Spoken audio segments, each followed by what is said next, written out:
Hello and welcome to Advancing Pawn. In this video, we'll see an endgame analysis involving knight and pawns versus bishop and pawns. This position is from an online game that my friend played. He was white and up against a slightly higher rated player, and he has done a decent job up until this point. The game was drawn all along up to this position. Neither side gained any big advantage. Let's push forward from here and see how rest of the game goes. There's not much happening in the next few moves, but then comes a critical moment and our key learning takeaway from this video. Okay, let's get going.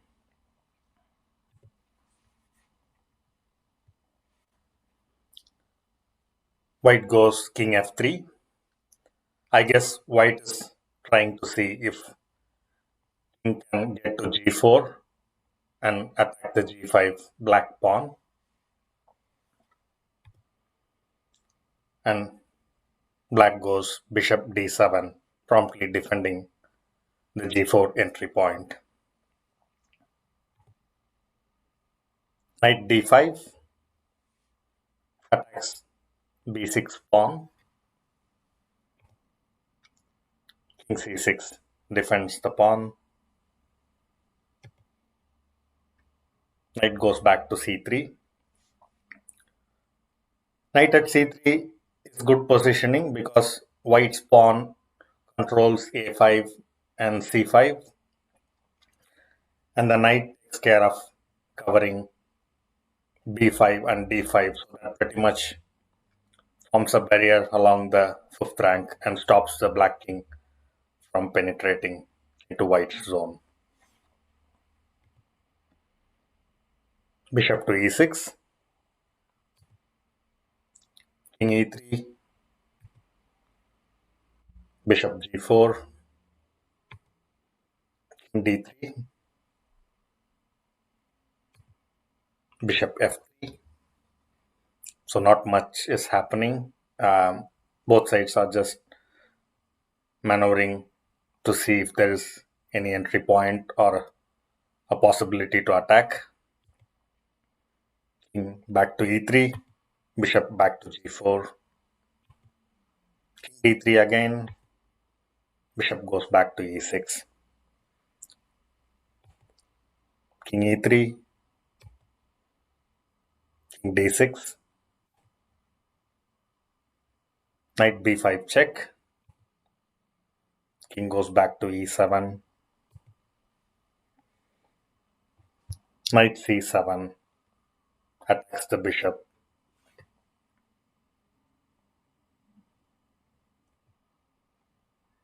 Black avoids minor piece exchange, bishop goes to f7,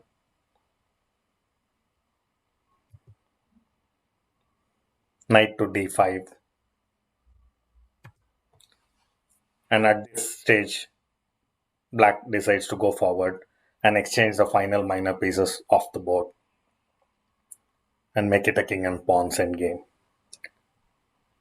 White has to take back on d5 to equalize, and now it's a clearly drawn endgame, assuming both sides don't make mistakes going forward from here.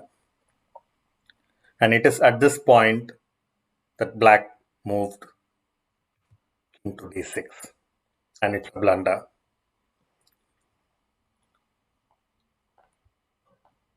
In a few ways, king to d6 looks good. One, it comes closer to the center of action. Two, it defends its own pawn on e5. And three, it attacks white's pawn on d5. So based on these perspectives, it does look like a good move.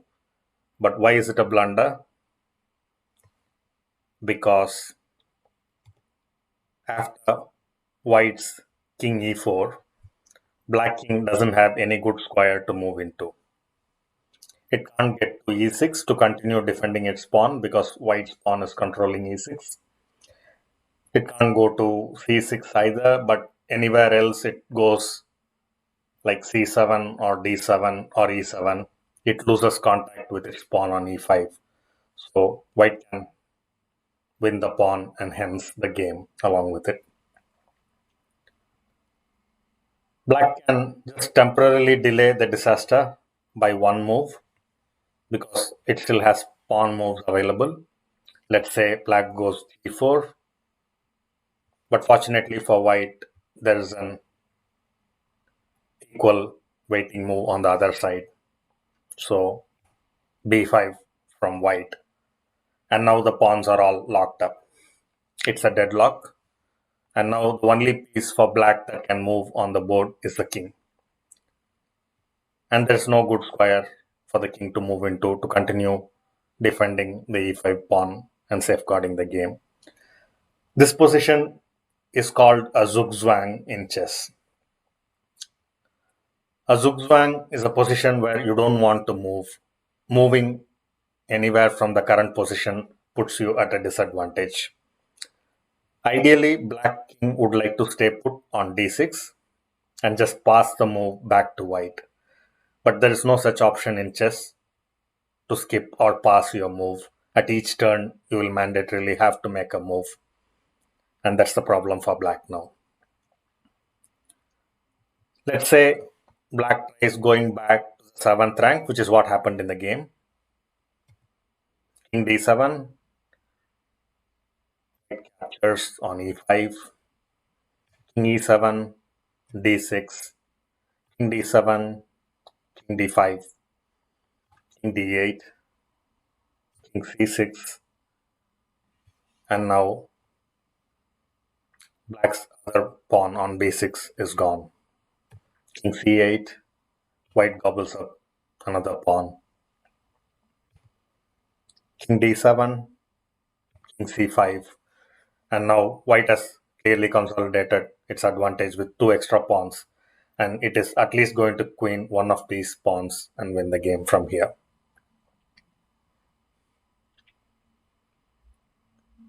Let's go back a few moves.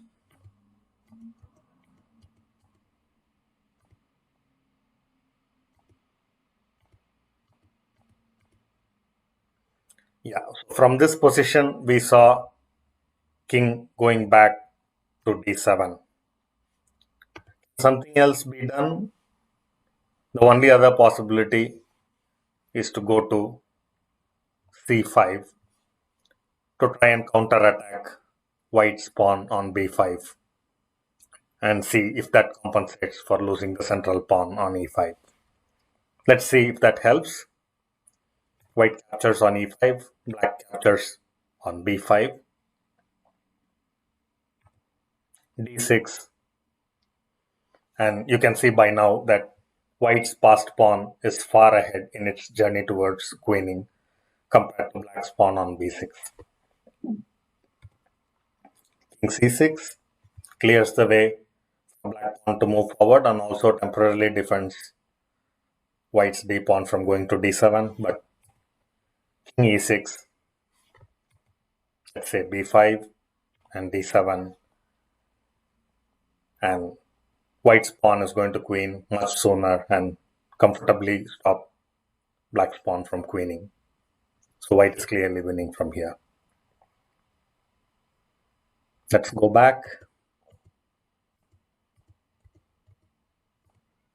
Yeah, so this was the position. And once the pawns are all locked up, we saw already in this analysis that king to d7 was losing as per the original game. And if king had tried to go to c5 to counterattack, that is losing as well. So there's no way black can save the game after king d6, putting itself in Zugzwang. Let's go back a few more moves. Yeah, this is the point where black made the blunder king d6. What else could black have done here? Black should have simply hung around in the 7th rank without rushing into d6. And what should white do? it should do the same. It shouldn't rush into e4 either. It should also hang back on the third rank. So both sides should try to get in closer to the pawns only when it's required to defend the pawn, meaning once the other side enters and attacks the center pawn in first place. So both sides should just play the waiting game, and hence it's a draw if neither side comes in. Let's see what happens if white goes in first. Let's say ke4, and now black can go kd6. Now white can try the waiting move g4, but black has an equivalent waiting move b5, and now white is in Zugzwang. And similar to what black faced earlier, white king doesn't have a good square to move into. It can't go to d4 because black's pawn is controlling d4, and if it goes back anywhere to d3, e3, or f3, white loses its d5 pawn and hence the game. Let's see how this goes forward.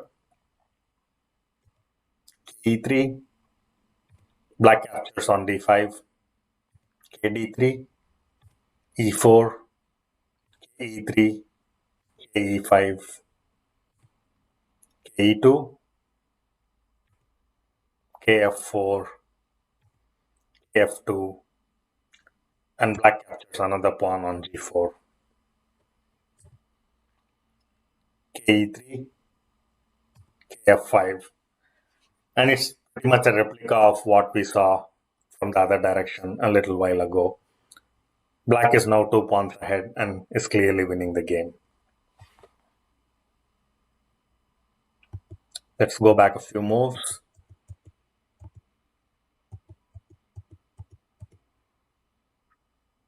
So let's see if instead of ke3, it helps if king goes forward to f5 and counterattack on g5. kf5, black captures on d5, white recaptures on g5. King to d4, and let's say king f6.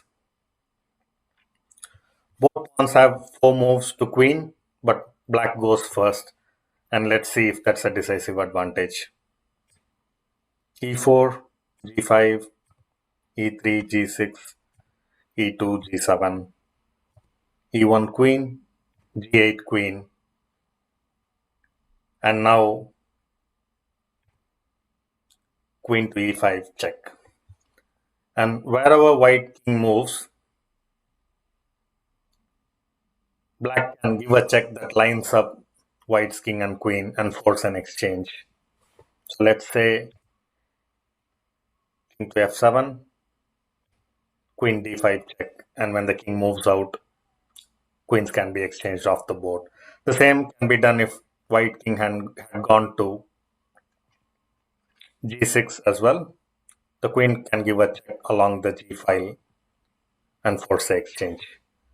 King moves out, queen cross g8, king cross g8, and king c4. You can see that white king is caught way off the zone of action. King f7, king takes on b4, king e6, king c3, king d5, and b4. There's no way white king can stop the final black pawn from queening. Let's go back.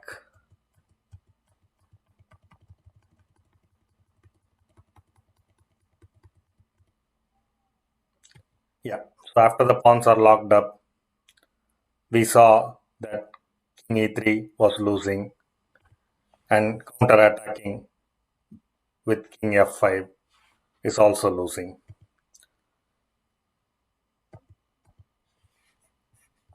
It is a pair of pawn moves that's available, so the side that goes in first ends up in Zugzwang. You should just calculate accordingly depending on how many pawn moves are available to lock the position up. In this case, whichever king goes in first puts itself into Zugzwang and loses the game. And if both kings just hang back without rushing in, then there is no progress from either side and the game is drawn. Hope you enjoyed the content in this video. I'll see you in the next one from Advancing Pawn. Thank you for watching.